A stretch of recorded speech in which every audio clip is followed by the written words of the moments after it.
Coach Peter বাটলারকে কেন্দ্র করে বাংলাদেশ নারী দলের সিনিয়র ফুটবলারদের বিদ্রোহের প্রেক্ষিতে অচল অবস্থা নিরসনে 7 সদস্যের কমিটি গঠন করেছিল বাফুফে, কিন্তু পূর্ণাঙ্গ প্রতিবেদন এখন পর্যন্ত প্রকাশ পায়নি গণমাধ্যমে। তার আগেই বিদ্রোহী 18 ফুটবলারের মধ্যে 17 জনের সঙ্গেই নতুন করে কোনো চুক্তি করেনি ফুটবল ফেডারেশন।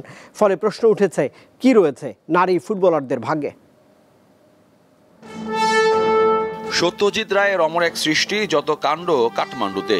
বাংলাদেশ নারী ফুটবল প্রসঙ্গেও রহস্য রোমাঞ্চের এই উপন্যাসটি খুব ভালো করেই যায়, কারণ নারী সাফ টুর্নামেন্ট চলাকালে কোচ পিটার বাটলারের সঙ্গে ফুটবলারদের দ্বন্দ্ব প্রথম প্রকাশ্যে এসেছিল কাঠমান্ডুতেই। তারই জের ধরে 30 জানুয়ারি বাফুফেতে জাতীয় দলে ক্যাম্পে থাকা 31 ফুটবলারের মধ্যে 18 ফুটবলারই ব্রিটিশ কোচ পিটার বাটলারের বিরুদ্ধে বিদ্রোহ ঘোষণা করেন। এরপর থেকে অনুশীলন বর্জনও করেন তারা। বিদ্রোহের জের ধরে হত্যা ও ধর্ষণের মতো হুমকিও পেয়েছেন বর্তমান খেলোয়াড়দের একজন।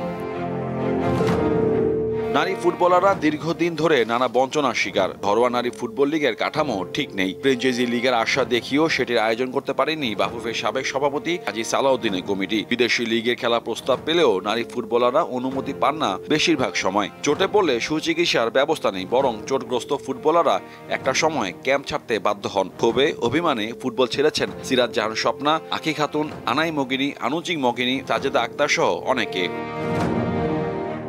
মাঠে ও মাঠের বাইরে দুর্ব্যবহার সহ কোচের বিরুদ্ধে নানা অভিযোগ তুলে 3 পৃষ্ঠার একটি চিঠি সভাপতি তাবিত আউয়াল বরাবর পাঠিয়েছেন মেয়েরা। এই চিঠি আদৌ সভাপতির টেবিলে গিয়েছে কিনা তা পরিষ্কার নয়। তাহলে সমাধান কি হবে? দায়িত্ব পড়ে বাফুফের বসের উপরে, কিন্তু তিনি নিজেই মেতে উঠেছেন কানামাছি খেলায়। বিদেশে লম্বা সফর শেষে দেশে ফিরলেও গণমাধ্যমকে রীতিমতো এড়িয়ে চলছেন তিনি। ভাবটা এমন যেন কিছুই জানেন না তিনি।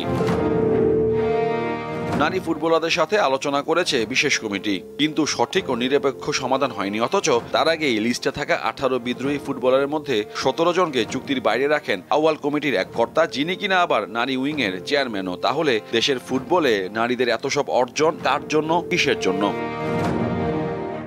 ওয়েস্ট হাম ইউনাইটেডের সাবেক মিডফিল্ডার পিটার বাটলার 2023 সালের নভেম্বরে দায়িত্ব নেন বাফুফের এলিট একাডেমির। পরে দায়িত্ব পান সাবিনা সানজিদাদের, কিন্তু তিনিও বেশ কঠোর তার বক্তব্যে। হয় নারী দল থাকবে, না হয় তিনি থাকবেন। I've made it perfectly clear I will not coach or not work with certain individuals who shout obscenities and speak ill truths.